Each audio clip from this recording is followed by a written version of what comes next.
The small transport ship shuddered as it pushed through the dense asteroid field. Inside, Lyra held her daughter Mary close, her protective outer shell wrapping around the small child. Their antennae touched briefly, sharing comfort in the silent darkness of space. The ship's warning lights cast an eerie red glow across their chitinous faces. They had been running for 3 days now, ever since the Dominion forces had broken through the last defenses of their homeworld. The memory was still fresh in Lyra's mind. The great libraries burning, the knowledge vaults being raided, and her fellow archivists being dragged away in chains. "Mother, are they still following us?" Mary's voice was barely a whisper, her small form trembling against Lyra's thorax. "No, little one. The asteroid field is hiding us well," Lyra replied, though she kept her eyes fixed on the rear sensors. Their species, the Keepers, had always been peaceful. Their greatest strength lay in their unique minds, able to process and store vast amounts of information within their neural networks. It was this very gift that had drawn the Dominion's attention. The ship's computer beeped softly, indicating their remaining fuel reserves. They had enough for perhaps 2 more jumps, 3 if they powered down all non-essential systems. Lyra moved to the control panel, her 4-fingered hands dancing across the holographic interface with practiced ease. Behind them, their homeworld was now just another conquered planet in the Dominion's ever-growing empire. The Keepers had refused to share their neural mapping technology, knowing the Dominion would use it to create more efficient slave soldiers. That refusal had cost them everything. Mary moved to the viewport, her young eyes reflecting the distant stars. At just 8 cycles old, she was already showing signs of the exceptional memory capacity that made their species so unique. "Mother, I've been calculating our trajectory based on the stellar patterns. We're heading into unexplored space." Lyra nodded, proud of her daughter's observation skills, even in this dire situation. "Yes, the Dominion will expect us to flee toward the trading worlds.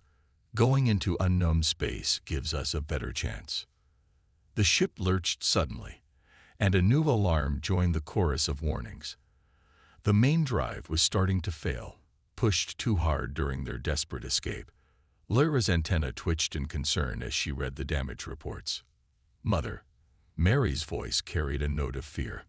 "It's all right," Lyra assured her, though she knew their situation was becoming critical. "Remember what the first Keeper taught us. Knowledge survives through adaptation." Mary nodded, reciting one of their people's core teachings. It was a bitter irony. Their civilization had preserved knowledge for countless generations, yet now all that remained of their vast archives were the memories stored within the survivors scattered across the stars. The ship's scanner pinged, detecting something ahead. Lyra's heart raced as she checked the readings. A solar system, previously unmarked in their charts, lay before them. The 3rd planet showed signs of civilization. Artificial satellites, radio signals, and the unmistakable evidence of a spacefaring species. As Lyra processed this information, another alarm blared. The main drive gave a final sputter and died. They were now drifting, their momentum carrying them toward this unknown system. "What do we do now?" Mary asked, moving back to her mother's side. Lyra's antenna drooped slightly as she made the hardest decision of her life. They would have to risk contact with this unknown species. Their ship couldn't be repaired without help, and they couldn't survive long on their remaining supplies. "We're going to ask for help," Lyra said, beginning to compose a distress signal in the universal trade language. "Sometimes survival means taking chances we'd rather not take." As she worked, Mary studied the incoming data about the 3rd planet. "Mother, these readings. This is what the archives called a death world. High gravity, extreme temperature variations, aggressive biodiversity, and home to a species that survived it all," Lyra added, sending out their distress call. "Perhaps that's exactly the kind of help we need right now." The signal went out into the void, carrying their hopes with it. Neither mother nor daughter knew that this desperate gamble would not only save their lives, but change the fate of countless species across the galaxy. for they had just made first contact with humanity, and nothing in the universe would ever be the same. The control panel flickered as their ship drifted closer to the third planet. Life support systems were failing one by one, and the temperature inside the cabin had begun to drop. Lyra wrapped her daughter in thermal blankets, trying to keep Mary's small body warm. "Mother, look." Mary pointed at their display screen with one of her delicate appendages. A new signal had appeared, stronger than the background noise they'd been detecting. Someone had heard their distress call. The response came in clear, though in a language their translation matrix took several moments to process. "Unknown vessel, this is UES Defender. We've received your distress signal. Please respond." Lyra's antenna trembled as she activated their communications array. "This is Keeper Vessel A-115. We are refugees. Our drive system has failed. We have a child aboard." She paused, knowing the next words could determine their fate. "We request sanctuary." There was a long pause, during which Lyra could hear Mary's breathing getting slower, a sign that the cold was affecting her. Finally, the human ship responded. "Keeper Vessel, maintain your current trajectory. We're moving to assist. Stand by for emergency docking." Through the viewport, they saw the human ship approach. It was unlike anything in their archives. Blocky and utilitarian, with massive engines that glowed blue against the black of space. The vessel was huge compared to their small transport, its hull marked with strange symbols and what appeared to be battle scars. "They're warriors," Mary whispered, her scientific mind already analyzing the ship's design. "The hull plating suggests regular meteoroid impacts. They've adapted to survive in hostile conditions." Lyra nodded, her fears growing. They had escaped one militant species only to encounter another, but they had no choice. Their oxygen levels were critically low. The human ship extended a docking tube, connecting with their airlock with a solid thunk. Their ship's systems registered a successful seal, and warmth began flowing through the connection. Mary's antenna perked up at the change in temperature. "Warning," their ship's computer announced. "Unknown atmospheric composition detected." Before Lyra could respond, a voice came through their comm system. "Keeper Vessel, we're reading your atmosphere requirements. We've adjusted our airlock mixture to match your needs. Please proceed through the docking tube when ready." Lyra was surprised. These humans had thought to check their atmospheric needs first, a level of consideration she hadn't expected from a Death World species. Supporting Mary, who was still weak from the cold, they made their way to the airlock. The door slid open with a hiss, revealing a brightly lit tunnel. At the far end, they could see several figures waiting. The humans were terrifying to behold. Tall bipedal forms wrapped in hard armor, with clear faceplates showing pink-skinned faces and forward-facing predator eyes. But their posture wasn't aggressive. If anything, they seemed careful to appear non-threatening. One human stepped forward, removing their helmet. It was clear from their markings they held authority. "I'm Captain Lee of the UES Defender. Welcome aboard." The translation came through clearly, the human's voice surprisingly gentle. Suddenly, warning klaxons blared through both ships. A new voice, urgent and professional, called out, "Captain, 3 Dominion warships just dropped out of FTL. They're demanding we hand over the refugees." Lyra's heart sank. They had found them. She pulled Mary closer, preparing for the worst. To her surprise, the human captain's expression didn't change to fear. Instead, there was something else, something that made Lyra's scientific mind pause in fascination. The human was smiling. "Well," Captain Lee said, securing their helmet back in place, "I guess we'll have to disappoint them." They turned to another human. "Get our guests to medical. Warm them up and make sure they're comfortable." The captain faced Lyra directly. "Don't worry. You're under our protection now." As they were led away by a medical team, Lyra heard the captain giving orders. "Battle stations. Let's show these Dominion folks why it's a bad idea to hunt refugees in human space." For the first time since their escape began, Lyra felt something new. The medical bay of the UES Defender hummed with activity as Lyra and Mary watched the battle preparations through a large viewing screen. The human doctor had given them warm blankets and something they called hot chocolate, which their systems could safely process. Dominion vessels, this is your final warning. Captain Lee's voice echoed through the ship's comm system. You are in violation of human space. These refugees are under our protection. Withdraw immediately. The Dominion's response was swift and arrogant. Human vessel, you harbor fugitives of the Empire. Your species is unknown to us, and your single ship poses no threat. Surrender them, or face destruction. Mary's antenna twitched as she processed the tactical data scrolling across the screen. Mother, the Dominion ships are Class 4 battlecruisers. Each one could destroy a small moon. A human medic nearby chuckled. Don't worry, little one. The captain knows what they're doing. The first shots came from the Dominion ships. Bright purple energy beams that streaked across space, but instead of hitting the Defender, they seemed to slide off an invisible barrier. Kinetic shields holding at 98%, a crew member reported. Their weapons are having minimal effect. Captain Lee's voice remained calm. Well, since they asked so nicely, weapons target their primary drive systems. Let's show them some Earth hospitality. What happened next made both Lyra and Mary's antenna stand straight up in shock. The human ship's response wasn't the expected energy weapons. Instead, chunks of metal accelerated to impossible speeds tore through space, moving so fast they left trails of plasma in their wake. The first Dominion ship's shields collapsed under the barrage. Their proud purple barriers meant nothing against the simple physics of extremely fast-moving objects. The ship's engines exploded in a brilliant flash, leaving it dead in space. Impossible, Mary whispered, her scientific mind racing to calculate the forces involved.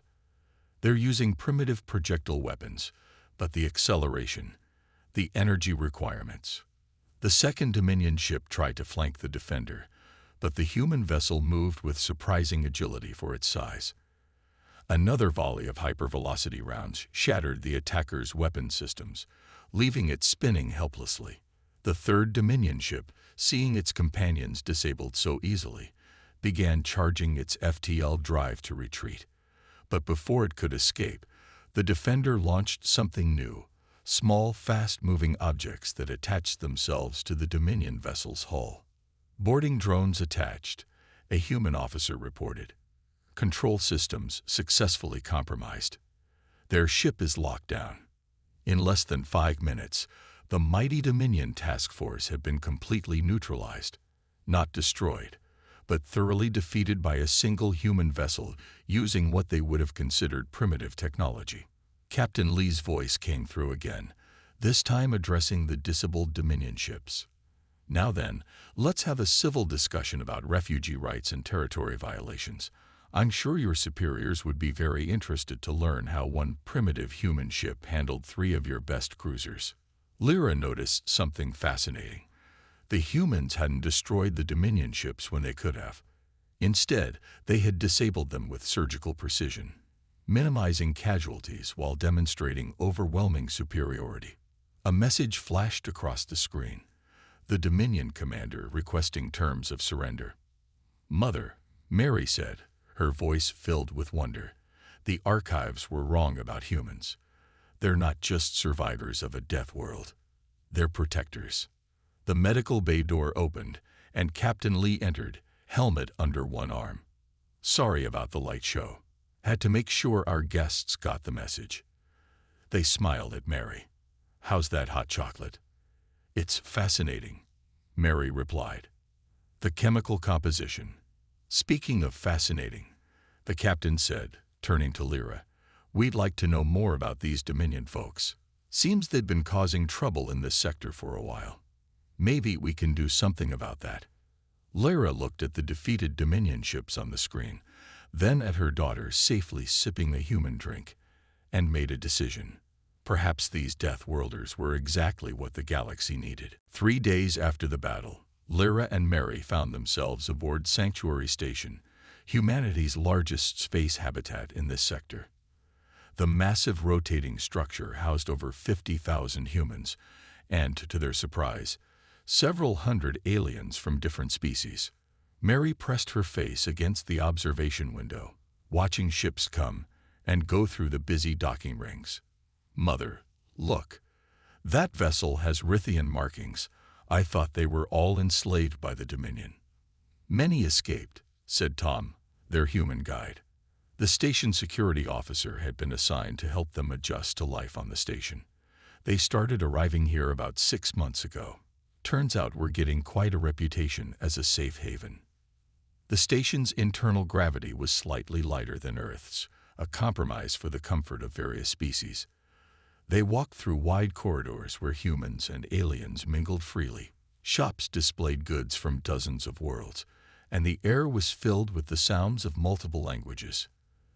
Their new quarters were spacious by any standard, with atmospheric controls adjusted to match their homeworld's conditions.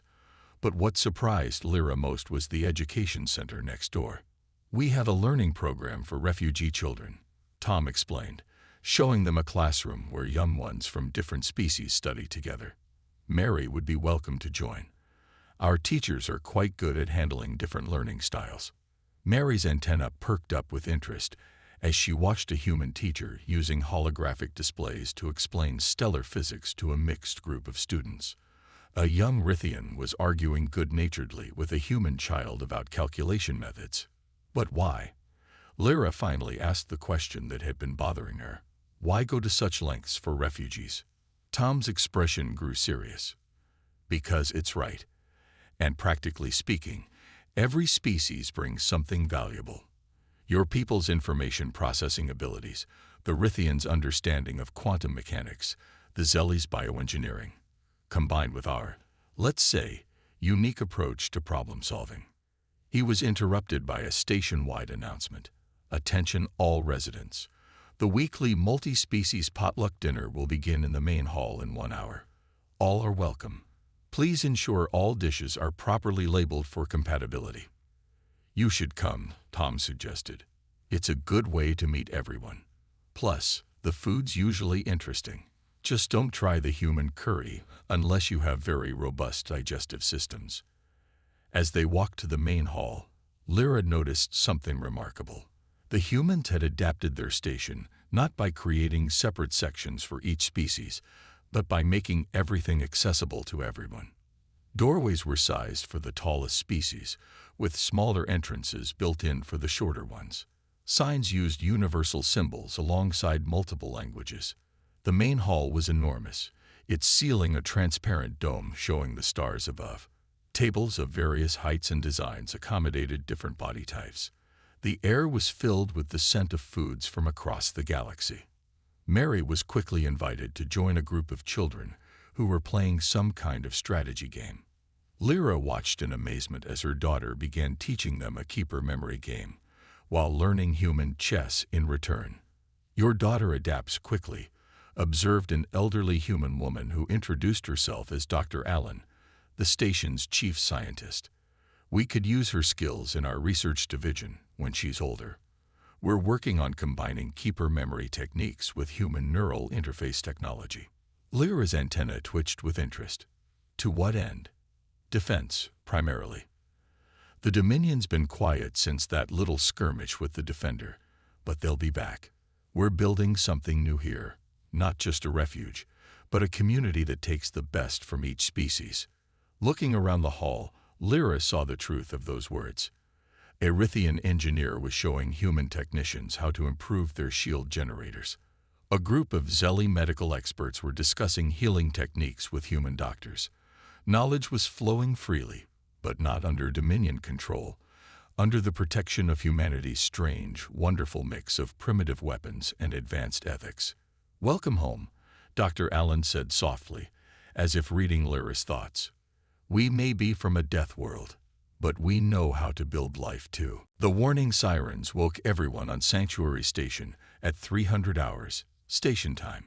Lyra found Mary already at their quarters display screen, her antenna straight with tension. "Dominion ships," Mary reported, her voice steady despite her fear. "A lot of them. The sensors count 30 battlecruisers." The station's AI spoke calmly through the communication system. "Attention all residents. This is not a drill. Please proceed to your designated shelter areas. Combat personnel to battle stations." Lyra and Mary joined the orderly flow of various species heading to the inner sections of the station. There was no panic, just purposeful movement. The humans had drilled everyone for this possibility. "They're not running," Mary observed, watching human civilians moving to support positions instead of shelter areas. Some were helping elderly aliens, others were distributing equipment, and many were heading to what they called emergency response stations. Through the observation windows, they could see the Dominion fleet emerging from FTL, their purple-hulled ships forming an attack pattern. Their formation was perfect, their numbers overwhelming. By all tactical logic, the station should have surrendered immediately.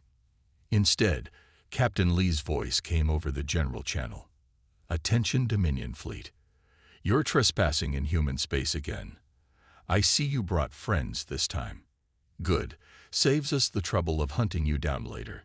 The Dominion commander's response was broadcast station-wide. "Your insolence ends today. Surrender the refugees and your station's technology, or be destroyed. You have 10 minutes to comply." Tom appeared beside them, now wearing battle armor. "Time to show you folks why we called this place Sanctuary." He guided them to a special observation room where other refugee species had gathered. The station's outer rings began to move, revealing weapon ports that had been hidden beneath seemingly decorative panels. But these weren't the simple railguns from the Defender. These were much bigger. "First lesson about humans," Tom explained as they watched. "We like redundancy. Those 30 ships out there, that's their Plan A. We've got Plans A through Z, and then some." The Dominion ships opened fire first, their energy weapons lighting up space. But instead of hitting the station, their beams struck a series of overlapping shields. Technology improved by Rithian engineers working with human scientists. "Second lesson," Tom continued. "We learn fast, and we share knowledge. Those shields, that's Rithian tech combined with human power generation. Those targeting systems, enhanced by Keeper data processing." The station's response began with a subtle flicker of light. Suddenly, a third of the Dominion fleet found their ships completely powerless. Zelly computer experts, working with human programmers, had created viruses that could penetrate Dominion cybersecurity. "Third lesson," Tom smiled as the station's main weapons powered up. "We fight smart before we fight hard." When the station's weapons finally fired, it wasn't the expected barrage of destruction. Instead, precise shots disabled key systems on the remaining active ships. The entire battle lasted less than 15 minutes. "Final lesson," Tom said, as they watched the Dominion fleet drift helplessly. "We protect our own. All of our own." Mary's antennae were twitching rapidly as she processed what she'd seen. The station's design, it's not just a sanctuary, it's a fortress. Better, Lyra realized. It's both. The humans built a place that could protect and nurture at the same time. The all-clear signal sounded. On the main channel, they could hear Captain Lee addressing the disabled Dominion fleet. "Now then, let's talk about refugee rights again. This time, we'll make sure the message sticks." As the cleanup began, Lyra watched human medical ships move to assist the damaged Dominion vessels. Even in victory, they showed mercy. The archives had been wrong about humans. They weren't just Death World survivors or primitive warriors. They were something far more interesting, a species that had learned to balance strength with compassion. "Mother," Mary said quietly, "I think I understand now. The humans don't just give sanctuary. They teach it." News of Sanctuary Station's victory spread across the galaxy faster than light itself. 1 month after the battle, the station had tripled its refugee population. Lyra found herself working as a coordinator for new arrivals, while Mary had become an unofficial ambassador among the children. "Mother, another ship is requesting entry." Mary called out from her console. She had grown more confident over the past month, her natural keeper abilities enhanced by human education methods. It's a Dominion vessel. But this wasn't an attack. The ship was small, a civilian transport, and heavily damaged. When the docking clamps secured it, the crew emerged with their hands raised. Dominion officers and their families, seeking asylum. "We've heard stories," their commander explained to the Human Council, "about a place where knowledge is shared freely, where species work together instead of conquering each other. We want no more part in the Empire's crimes." Captain Lee, now promoted to station commander, shared a knowing look with Lyra. "Tell us what you know about the Empire's current operations." The information they provided was shocking. The Dominion was fracturing from within. The defeat at Sanctuary Station had sparked rebellion in a dozen conquered systems. The Empire's air of invincibility had been shattered by a single human station. In the following days, representatives from previously neutral species began arriving. The Kilari, masters of faster-than-light technology. The Voss, experts in terraforming. Even the mysterious Quantum Collective sent observers. "They're not just coming for protection anymore," Tom explained during their weekly security briefing. "They're coming to join something bigger." The humans had transformed the station's main hall into a grand meeting chamber. Representatives from 27 species gathered to discuss what they called the Sanctuary Accords. Lyra sat among them, representing the Keepers. The Dominion rose to power by hoarding knowledge and technology. A human diplomat addressed the gathering. "We propose a different path. Share knowledge, combine strengths, protect each other. Not an empire, but an alliance." Mary watched from an observation platform above, alongside children from a dozen species. They were already living this reality, sharing games and stories, learning each other's languages and cultures. The Kilari representative stood.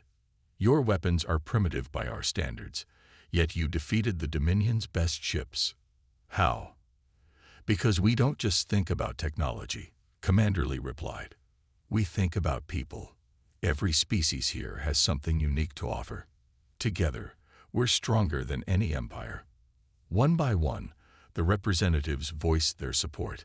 The Kilari offered their FTL expertise. The Voss promised to help establish new colony worlds. The Quantum Collective agreed to share their energy manipulation theories. Lyra found herself called to speak. Standing before the gathered species, she remembered fleeing her burning world. The Keepers have always believed knowledge should be preserved. The humans showed us it should also be shared. We offer our data processing abilities to the Alliance. As she spoke, Mary was teaching a group of children the Keeper memory techniques, while human kids showed them Earth games. Above them, through the hall's transparent dome, ships from dozens of worlds moved in peaceful formation. The Sanctuary Accords were signed that day, not with grand ceremonies or military parades, but with a massive feast where foods, stories, and ideas were shared freely. Later that night, Lyra found Mary at their favorite observation window. "What are you thinking about?" "The humans have a saying," Mary replied, her antenna moving thoughtfully. "A rising tide lifts all boats. By helping others, they made themselves stronger. By sharing knowledge, they gained more than the Dominion ever did by stealing it." Through the window, they watched a former Dominion battlecruiser, now repainted in Alliance colors, conducting joint exercises with human ships. Former enemies learning to work together. The Dominion wanted to rule the galaxy, Lyra observed. The humans just wanted to make it better. "And that," Mary said, "is why they'll succeed where the Dominion failed." 5 years had passed since Lyra and Mary first fled to human space. Sanctuary Station had grown into Sanctuary Hub, a massive complex of interconnected stations and shipyards that served as the heart of the new alliance. Mary, now a young adult, stood before a class of mixed-species students in the station's premier education center. Her antenna moved gracefully as she taught advanced data processing techniques to humans, former Dominion youth, and children from dozens of other species. "Remember," she explained, pointing to the holographic display. Each species thinks differently. Humans process information linearly, but can make incredible intuitive leaps. Keepers store data in complex patterns. By combining these approaches, we become stronger. From the back of the classroom, Lyra watched with pride. Her daughter had grown into exactly what the Alliance needed: a bridge between worlds. The nervous child who had fled their burning homeworld was now a confident teacher. The classroom's window offered a view of their latest project, a massive ship under construction, built with technology from all member species: Keeper data cores, human ingenuity, Kilari FTL drives, and Rithian shields, all working together. Professor Mary, a young human student, raised his hand. "Is it true you were one of the first refugees here?" Mary's antenna twitched in amusement. "Yes, my mother and I arrived when this was just one station. Back then, we thought humans were dangerous death worlders." The class laughed. "We weren't entirely wrong.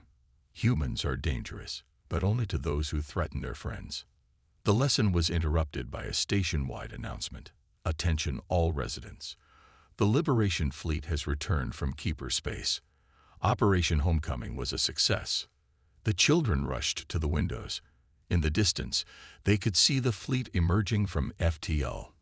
Alliance ships escorting thousands of refugee vessels. The Dominion's grip on the Keeper homeworld had finally been broken. Later that evening, Lyra and Mary stood in the station's memorial garden, a peaceful space where plants from hundreds of worlds grew together. They watched their homeworld's sun appear as a bright star in the artificial sky. "Did you ever think, when we were running away that day, that we'd end up here?" Mary asked. Lyra touched her daughter's antenna gently. "No, I only hoped we would survive. Instead, we found something better than survival." Commander Lee, now showing signs of gray hair, joined them in the garden. "The reports from your homeworld are good. The restoration teams are already rebuilding the libraries, though I hear they're adding some new sections about human history. The archives need updating," Mary agreed.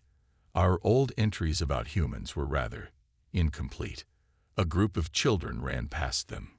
Human, Keeper, Rithian, and former Dominion playing together. They were using Mary's memory games combined with human sports, creating something entirely new. "That's the real victory," Lee said, watching them. "Not the battles we won, but this. Different species growing up together, learning from each other. The Dominion tried to rule through fear. We're building something that will last through friendship." The garden's peace was briefly interrupted by a small commotion. A Keeper child had fallen and scraped her knee. Before any adults could react, her human and Dominion friends were helping her up, one getting a medical kit while the other used Keeper calming techniques they'd learned in Mary's class. "Mother," Mary said softly, "remember when you told me knowledge survives through adaptation?" Lyra nodded. "I think humanity taught us that people survive the same way. By adapting, by helping each other, by becoming something new together." As night fell on the station, lights from thousands of windows created constellations of their own. Each light represented a story similar to theirs. Beings who had come seeking mercy and found not just sanctuary, but a new way of living. The desperate flight of a mother and daughter had led to the transformation of the galaxy. Not through conquest or fear, but through the simple, powerful act of humans choosing to help those in need. "We should head home," Lyra said finally. "We are home," Mary replied, watching the stars. "We all are."